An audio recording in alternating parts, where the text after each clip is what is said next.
Happy Monday, Nicole. Thank you so much. I want to welcome everyone to The Beat. I get to report this tonight. We have brand new details on the Pentagon looking into UFOs. The report's going to Congress. We have the New York Times reporter who broke the story. Real news about real interesting questions. Former Navy pilots call it unsettling. They say they saw something that looked like a UFO and then it just disappeared. And we have video. Stay with us for that. A mystery that is being dealt with in very serious ways by our own government as military officials describe a UFO perhaps disappearing in front of their eyes. That's next.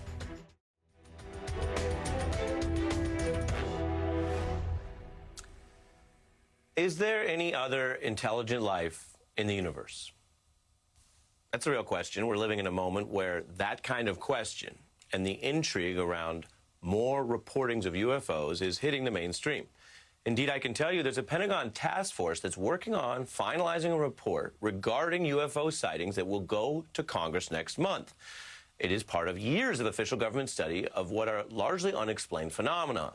And just last night, a new episode of 60 Minutes reported on this, discussing with pilots and government officials with firsthand experience how this question percolates among people who know a lot about the world and aerospace. One former intelligence officer describing what he saw with his own eyes. Imagine a technology that can do 600 to 700 G-forces, that can fly at 13,000 miles an hour, that it can evade radar, and that can fly through air and water and possibly space. And, oh, by the way, has no obvious signs of propulsion, no wings, no control surfaces, and yet still can defy the natural effects of Earth's gravity. That's precisely what we're seeing.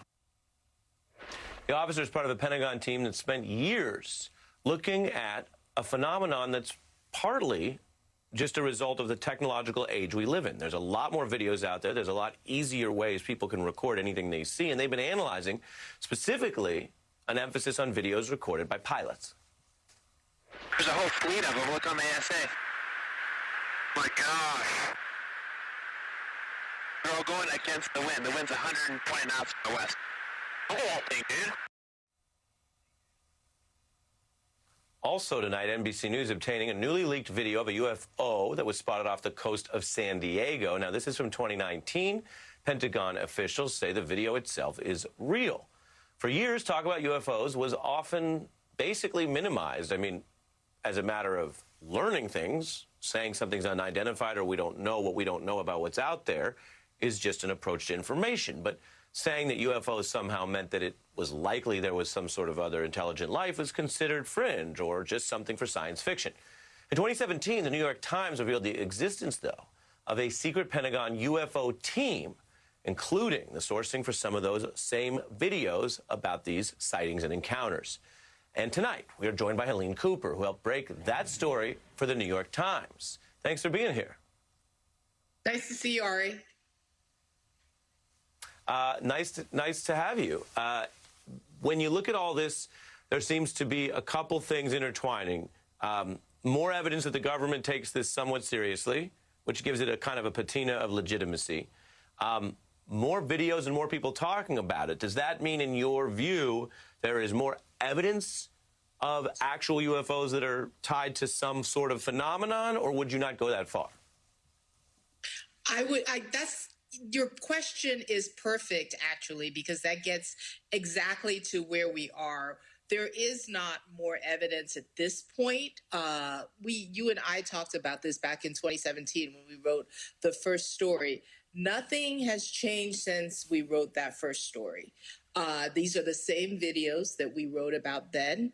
A year and a half later, we did a second story with the 2015 videos of the incidents that took place off of the coast of Virginia, the USS aircraft carrier Nimitz. And again, you saw different Navy fighter pilots now who had interactions with things that they did not understand. And I've been waiting ever since doing those stories for the next shoe to drop. What's the next video? What's the next incident?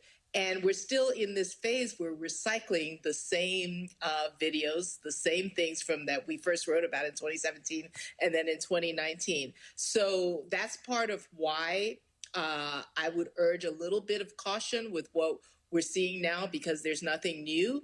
But I am really eager to see what this DNI and Pentagon report that you alluded to earlier, that's supposed to be sent to Congress next month, comes up with. We've talked to people in the intelligence and the Pentagon, the intelligence industry and the intelligence community and the Pentagon, who say one of the things that they are hoping to do is to, at the very least, putting aside any new incidents or anything like that that could be in the report. And I don't know yet if there's anything in there that we haven't seen or that's, eye-opening that we don't know anything about. But what they really hope to do is to remove the stigma for Navy pilots and Air Force pilots who have reported these incidents, to get to the point where we can talk about this in a way that people aren't immediately made to feel stupid. I love that you put it so clearly that way. And we did want to check back with you, given your earlier reporting. And something like this that might be, call it a potentially low probability but very high impact outcome, if you got evidence that there were or are this kind of object tied to something else, you don't want to have an information flow where the people who are able to spot the clues are somehow discouraged from even sharing the information, let alone getting to the bottom of it. I guess as journalists, we take that as second nature. I want to play the 2015 video because it's wild. Take a look. Nickel 6-1 Tango, small J, oh, got it! Woohoo! Did you box moving target? No, I took an auto track. Oh, okay. Oh my gosh, dude. Wow, look at it fly. If you divide this into really simple categories, because a lot of these have a similar format, do you see them as door number one, it's something that looks like something but is actually nothing? Door number two, it's something that is not known but exists in our actual human world. For example, super secret military technology that we just don't know about. And then door number three, well, gosh, it's an alien. I think it could be any of those. And I think that's the one thing, everybody says we don't know what we don't know. And I love that you played the 2015 video, because when I was working on that story, as you can imagine, we're talking about the stigma. I was getting so much grief from my colleagues at the New York Times. And whenever they gave me too much grief, I would just play the video really loudly in the newsroom in the Washington Bureau, and they'd all come running over to my desk. And I was like, oh yeah, who's crazy now? But Ryan Graves, who was the pilot involved in some of those 2015 incidents off the USS Nimitz aircraft carrier, and I interviewed him in 2019, so 2 years ago. It was actually exactly 2 years ago. This is somewhere around Memorial Day in New York, and he never. The interview was fascinating because he was very detailed about what he saw. And he described this as these objects that had no visible means of propulsion. He didn't understand how they could see. Said they were staying in the air for 12 hours at a time. I mean, a fighter jet, and he's in a fighter jet that has to refuel, every hour or so. And they're doing things that the objects he described were doing things that he did not understand where the capability came from.